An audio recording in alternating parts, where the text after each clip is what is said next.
Good morning, students. BCom semester 4 English. આપણે section number 54 EC અને 54F આ ત્રણેય ઉપર તમને કોન્સન્ટ્રેટ કરવાનું કીધું હતું. હવે આગળની જે સેક્શન છે એ છે સેક્શન નંબર 54EE. ઓકે, તો અમુક એના પોઝિટિવ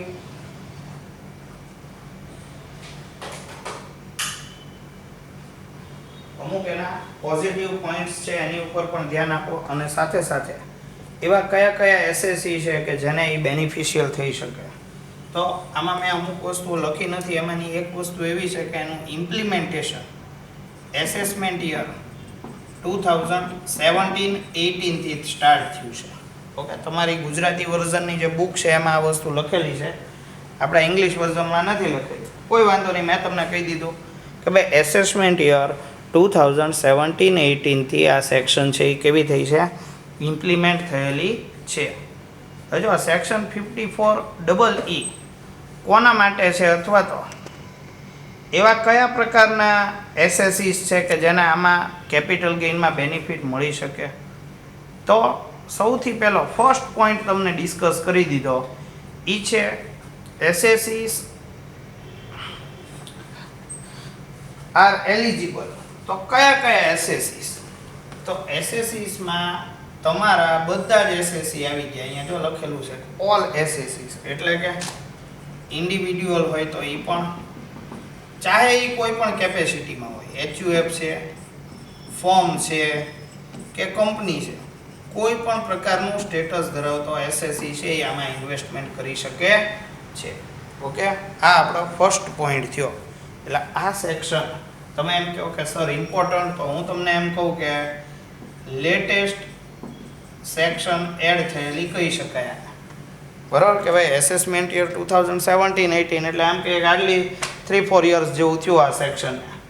બાકી બધી સેક્શન્સ છે એ તો જૂની હતી. બરાબર, તો એ રીતે તે ઇમ્પોર્ટન્ટ. ઓકે, એટલે ફર્સ્ટ પોઈન્ટ આપણા માટે આ થયો કે ઓલ એસએસસીસ આર એલિજિબલ ટુ ક્લેમ. પછી સેકન્ડ પોઈન્ટ, જો ખાસ યાદ રાખજો કે આ જ્યારે આપણે ભણી રહ્યા છીએ ત્યારે મનમાં સહેજ એવું વિચારવાની જરૂર નથી કે ધીસ ઇઝ નોટ ઇમ્પોર્ટન્ટ. પહેલાં તો ઓકે, આપણને 14 માર્ક્સનો આ ચેપ્ટરમાંથી સમજ પૂછાવાનો છે, પણ સાથે સાથે આપણને 7 માર્ક્સના થિયરીના ક્વેશ્ચન પણ ઓરમાં તમને પૂછી શકે છે શોર્ટ નોટના ફોર્મેટમાં. એટલે એ પોઈન્ટ ઓફ વ્યૂથી પણ ઇમ્પોર્ટન્ટ છે. અને બીજું, પ્રેક્ટિકલ આપણને સમ પણ પૂછી શકાય. ઓકે, કોઈ પણ જગ્યાએ. આ તો ઠીક છે કે અત્યાર સુધી કોઈ દિવસ યુનિવર્સિટીએ એ પ્રકારનું ઇનિશિયેટિવ નથી લીધું, પણ જો ઇનિશિયેટિવ લીધું હોય તો સેક્શન એવી વસ્તુ છે, રૂલ્સ એવી વસ્તુ છે કે જો તમારા નોલેજમાં હોય તો એ તમારા એક્ઝામ ટાઈમે અચાનક જ તમારા માટે કેવી થઈ જાય, એ યુઝફુલ ઇમ્પોર્ટન્ટ વસ્તુ તમારા માટે બનીને ઊભી રહી જાય. બરાબર, એટલે નોલેજના પોઈન્ટ ઓફ વ્યૂથી હું તો કહું તમે ભણો. બરાબર, કે જેથી કરીને તમને કદાચ ખ્યાલ રહે કે ઇન ફ્યુચર કોકવાર તમે પણ એવી જગ્યાએ આવો કે જ્યાં આગળ તમને આ બધા વસ્તુના નોલેજનો તમને બેનિફિટ મળતો હોય. એટલે એક જનરલ નોલેજના પોઈન્ટ ઓફ વ્યૂથી પણ તમારે ભણવું જરૂરી છે. ઓકે, એટલે એક્ઝામમાં તો પૂછાય જ તે, એમાં તો બેનિફિટ છે જ તે, પણ આપણે જોવા જઈએ તો as a person, as a student, આપણને બીકોમના આપણે સ્ટુડન્ટ હોઈએ તો આપણને આ બધી બાબતો કેવી હોવી જોઈએ, ધ્યાનમાં હોવી જોઈએ. ધ્યાન આફ્ટર. ચાલો, પછી આપણને સેકન્ડ પોઈન્ટ આપ્યો કે transfer of long term capital asset. મેં તમને કીધું હતું કે જ્યારે ચેપ્ટર કેપિટલ ગેઇનનું હોય અને જ્યારે તમને એમ કીધું હોય કે અહીંયા આગળ ટ્રાન્સફર, જ્યારે ટ્રાન્સફર વર્ડ આવે છે ત્યારે તમારે એમ જ સમજવાનું છે કે સેલ ઓફ એસેટ. ખાસ યાદ રાખજો કે કેપિટલ એસેટ છે એ કેવી હોવી જોઈએ, લોંગ ટર્મ કેપિટલ એસેટ હોવી જોઈએ. આ સેકન્ડ પોઈન્ટ. અને તમે જોતા હશો ને તો આ એક એવો પોઈન્ટ થઈ ગયો છે કે જે કમ્પલસરી દરેક જગ્યાએ અથવા દરેક સેક્શનમાં છે.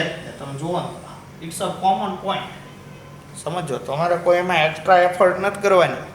એનો મતલબ એમ થાય છે કે ગવર્મેન્ટ જેટલી પણ બેનિફિટની સેક્શન્સ આપેલી છે એમાં લોંગ ટર્મ કેપિટલ ગેઇન હોય તો જ બેનિફિટ આપે છે. ઓકે, જો શોર્ટ ટર્મ હોય તો એને કોઈ બેનિફિટ આપવા તૈયાર નથી. એને કોઈ બેનિફિટ નથી આપવાનો. એની પાસેથી શું કલેક્ટ કરવાનું છે? ટેક્સ જ કલેક્ટ કરવાનો છે. ઓકે, એટલે સેકન્ડ પોઈન્ટ ઈ થઈ ગયો.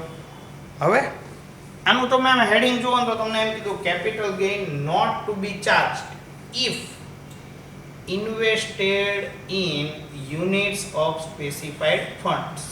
જો કે લોંગ ટર્મ કેપિટલ ગેઇન હોવો જોઈએ એ તમને સ્પેસિફાઈ કરી દીધું, અને સાથે તમારું ઇન્વેસ્ટમેન્ટ છે એ સ્પેસિફાઈડ યુનિટ્સમાં હોવું જોઈએ. હવે સ્પેસિફાઈડ યુનિટ્સ અથવા તો ઇન્વેસ્ટમેન્ટ અથવા તો એસેટ, જો ત્રણ વર્ડ વપરાય છે. ઇન્વેસ્ટમેન્ટ પણ યુઝ કરી શકાય, એસેટ્સ વર્ડ અહીંયા લખેલો જ છે, અથવા તો યુનિટ્સ. હવે તમને એમ થાય કે આમ આ કયા પ્રકારના યુનિટ હોય? તો ગવર્મેન્ટને જ્યારે રિક્વાયરમેન્ટ ઊભી થાય ત્યારે એ નોટિફિકેશનથી સ્પેસિફાઈ કરે કે ભાઈ પર્ટિક્યુલર આ ફંડ છે એને સેક્શન નંબર 54EE માં બેનિફિટ આપવાનો છે. તમને યાદ હોય તો સેક્શન 54EC તમારી પાસે બે પ્રકારના બોન્ડ હતા. એક હતા RECL એટલે કે રૂરલ ઇલેક્ટ્રિફિકેશન કોર્પોરેશન લિમિટેડના બોન્ડ. ઓકે, જો તમને યાદ આવતું હોય તો બરાબર, RECL ના બોન્ડ. અને બીજું એક નેશનલ હાઈવે ઓથોરિટી ઓફ ઇન્ડિયાના બોન્ડ. ઓકે, તો આ બંનેના તમે પરચેસ કરો તો તમને સેક્શન 54EC માં બેનિફિટ મળતો હતો. સેમ વે ગવર્મેન્ટ છે એ શું કરશે? અમુક ફંડ્સ છે એને સ્પેસિફાઈ કરશે અને શું કહેશે કે ભાઈ તમે પર્ટિક્યુલર આ ફંડમાં ઇન્વેસ્ટમેન્ટ કરશો તો સેક્શન 54EE માં તમને બેનિફિટ છે એ મળવાપાત્ર છે. બીજું એક તમને કહેવાનું કે અહીંયા RECL ની સાથે, ભલે આપણી બુકમાં કોઈ જગ્યાએ લખેલું નથી પણ તમારા નોલેજ માટે કહી દઉં કે 54EC માં RECL ની સાથે બીજી એક કંપનીના બોન્ડ પણ એડ થયેલા છે. એ છે IRFC એટલે કે ઇન્ડિયન રેલવે ફાઇનાન્સ કોર્પોરેશન, જેનો હમણાં શેર પણ સ્ટોક માર્કેટમાં લિસ્ટેડ થયેલો છે. તમે જોતા હો તો IRFC ના નામથી ઓળખાય છે. તો IRFC ના ફંડ્સ એ પણ સેક્શન 54EC માં ધ્યાનમાં લેવામાં આવી રહ્યા છે. બીજું એક બોન્ડ પણ ઇન્ક્લુડ થયું છે, એ છે PFC એટલે કે પાવર ફાઇનાન્સ કોર્પોરેશન. તો પાવર ફાઇનાન્સ કોર્પોરેશનના બોન્ડ્સ છે એને પણ આમાં ઇન્ક્લુડ કરેલા છે 54EC માં.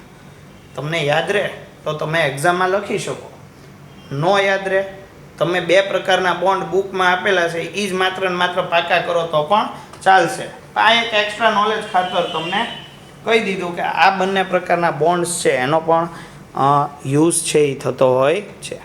ઓકે, પછી નેક્સ્ટ પોઈન્ટ શું છે તો કે limit of deduction is ₹50 lakhs એટલે કે મેક્સિમમ તમે આ બોન્ડમાં કેટલા રૂપીસનું ઇન્વેસ્ટમેન્ટ કરશો અથવા તો યુનિટ્સમાં કેટલું ઇન્વેસ્ટમેન્ટ કરશો 50 lakhs. એનાથી વધારેની એમાઉન્ટ તમે ઇન્વેસ્ટ કરવામાંથી તમને બેનિફિટ મળવાનો નથી. પછી નેક્સ્ટ એમાઉન્ટ ઓફ એક્ઝમ્પશન, કઈ રીતે ડિડક્શન છે એ તમને મળશે. તો પહેલું, if investment is more than, ખાસ યાદ રાખજો, more than capital gain, CG means શું?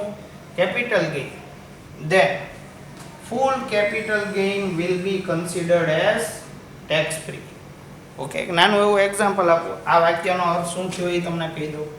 બરાબર, આપણે દર વખતે એક્ઝામ્પલ લઈએ છીએ એ જ રીતે કે સપોઝ તમે પર્ટિક્યુલર એક એસેટ સેલ કરી 30 લાખ રૂપિયામાં. ઓકે, જેની પરચેસ પ્રાઇસ હતી 20 lakhs. તમને કેપિટલ ગેઇન કેટલો થયો CG? 10 લાખ. ઓકે, 10 લાખનો કેપિટલ ગેઇન થયો. તમે ઇન્વેસ્ટમેન્ટ એક્ઝેક્ટ 10 લાખ રૂપીસ અથવા તો 20,000 રૂપીસનું કરી નાખ્યું એક્ઝેક્ટ એમાઉન્ટનું અથવા તો એનાથી વધુ એમાઉન્ટનું, તો પૂરેપૂરો આ કેપિટલ ગેઇન છે એ કેવો થઈ જશે? ટેક્સ. ઓકે, આ આપણો ફર્સ્ટ પોઈન્ટ થયો. ઓકે, પછી તમને એમ કહીએ કે ના સર હજી આપણે સેકન્ડ પોઈન્ટ સમજવાનો બાકી. તો સેકન્ડ પોઈન્ટમાં હું તમને એમ કહું કે સપોઝ તમે 10 લાખની બદલે તમે ઇન્વેસ્ટમેન્ટ કરો છો ઓનલી 6 લાખ રૂપીસ. કેટલા રૂપીસનું? 6 લાખ.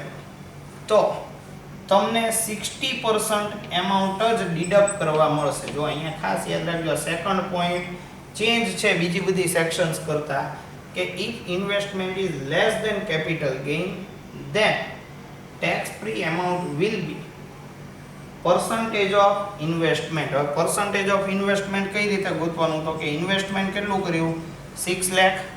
ઓકે, ડિવાઇડેડ બાય તમે કેપિટલ ગેઇન તમારો કેટલો છે? તો કે 10 લાખ. મલ્ટીપ્લાય બાય 100 કરો તો કેટલા પર્સન્ટ આવે? 60%. એટલે તમારો કેપિટલ ગેઇન છે એ પર્સન્ટેજમાં, અથવા તો એમ કહીએ કે રિમેઇનિંગ પર્સન્ટેજના ફોર્મેટમાં તમને ડિડક્ટ કરવા મળે છે. ઓકે, તો this is our section number 54EE. બરાબર, દરેક પોઈન્ટ છે એને ધ્યાનમાં રાખવાનો અને શીખવાનો પ્રયત્ન કરવાનો. જો હું એમ નથી કહેતો કે તમે આના કોઈ એક્સપર્ટ થઈ જાઓ, પણ એટલું ખાસ યાદ રાખજો કે દરેક સેક્શનમાં કઈ જગ્યાએ કઈ કઈ વસ્તુઓ ઇન્ક્લુડ થાય છે એની ઉપર ખાસ ધ્યાન આપો. તમે સપોઝ સેક્શન નંબર હોય તો પર્ટિક્યુલર કયા પોઈન્ટની કઈ સેક્શન છે એ આપણને ખબર હોવી જોઈએ. ઘણીવાર એવું બનશે કે તમને યુનિવર્સિટીની એક્ઝામમાં માત્ર ને માત્ર તમને નંબર આપી દેવામાં આવે, પછી તમારે એનું ડિટેલિંગ કરવાનું થાય. એટલે કે તમને એમ પૂછવામાં આવે, write a short note on section 54EE લ્યો, એનું ડિટેલિંગ કઈ રીતે કરવું? તો આપણને ખબર હોવી જોઈએ કે what is there in the section 54EE.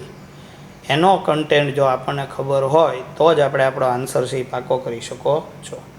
બરાબર, તો આટલી બધી સેક્શન્સ ધીમે ધીમે એડ થતી જાય. તમે કહેશો સર કન્ફ્યુઝન વધતું જાય કે અમે કઈ સેક્શન ને કયો નંબરની નામ યાદ નથી રહેતું. તો નંબર અને નામ યાદ રાખવા માટે એક તમને સિમ્પલ મેથડ કહી દઉં. તમે રોજ એને એક વખત લિસ્ટ આઉટ કરવાની ટ્રાય કરો.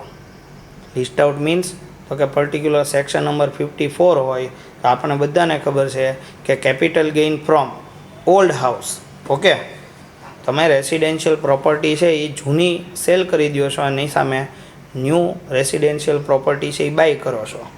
તો પર્ટિક્યુલર એ સંદર્ભે તમારી સેક્શન નંબર 54 છે એ ખ્યાલ હોવો જોઈએ. સેક્શન 54EC હોય તો આપણને ખબર હોવી જોઈએ કે કોઈ પણ કેપિટલ એસેટ હોય, જો લોંગ ટર્મ કેપિટલ એસેટ હોય તો પર્ટિક્યુલર RECL અથવા તો નેશનલ હાઈવે ઓથોરિટી ઓફ ઇન્ડિયાના બોન્ડ્સ છે એ પરચેસ થયેલા હોવા જોઈએ. 54F હોય તો આપણને ખબર હોવી જોઈએ કે લોંગ ટર્મ કેપિટલ ગેઇન છે એની સામે તમે ન્યૂ હાઉસ છે એ પરચેસ કરેલું હોવું જોઈએ. પણ જે સેલ કરો છો એ પ્રોપર્ટી હાઉસ પ્રોપર્ટી હોવી જોઈએ નહીં. આ વસ્તુ પણ ડિસ્કસ કરેલી છે. એટલે આવા ઘણા બધા પોઈન્ટ છે એ તમારી સામે ઊભા છે, તો જેનું સોલ્યુશન તમને કરતાં આવડવું જોઈએ. આ તમને કહી દઉં, તમે આપણે નેક્સ્ટ થોડાક ટાઈમની અંદર જ જ્યારે આ સેક્શન્સ છે એ થોડી ઘણી પૂરી થઈ જાય તમારી નેક્સ્ટ 1-2 વિડીયોઝમાં. ઓકે, એટલે પછી આપણે તરત જ તે પ્રેક્ટિકલ સમ્સ છે એના સ્ટાર્ટ કરશું જ તે. ઓકે, અને મીન વાઇલ કદાચ એવું પણ બને કે તમને કોલેજે બોલાવી લેવામાં આવે તો ત્યારે આપણે સમ્સ તો ગણવાના જ છીએ, અને જે પણ તમને ટોપિકને લગતું એ કાંઈ લાગતું હોય તો પણ તમે કહી શકો છો. ઓકે, વચ્ચે એક વખત તો હું ગૂગલ મીટમાં આવી જ જઈશ, એટલે તમને કાંઈ બીજો કાંઈ ડાઉટ કે એવું કાંઈ લાગતું હોય તો એ ત્યારે આપણે જોઈ લઈશું. ઓકે, તો અત્યારે આપણે આમાં આટલું રાખીએ છીએ. નેક્સ્ટ હું તમને કહી દઉં કે નેક્સ્ટ વીકમાં આપણે ગૂગલ મીટવાળો એક લેક્ચર છે એ તમારા ક્લાસમાં ગોઠવી દઈએ. એટલે તમને કાંઈ ડાઉટ્સ હોય આને રિલેટેડ, ખાસ કરીને ડાઉટ્સ ઊભા થશે તો સેક્શન્સને રિલેટેડ જ હશે. પ્રેક્ટિકલ સમ તો આપણે એક જ ગણેલો છે, અને એ પણ એટલે ગણ્યો કે આગળના જે થિયરી કન્સેપ્ટ્સ હતા એને પ્રેક્ટિકલી કઈ રીતે ઇમ્પ્લિમેન્ટ કરવું એ આપણને ખ્યાલ પડે, એટલે મેં તમને એ સમ કરાવ્યો. બાકી આપણે આ આગળના અત્યારે સેક્શન્સ છે એ ભણી રહ્યા છીએ.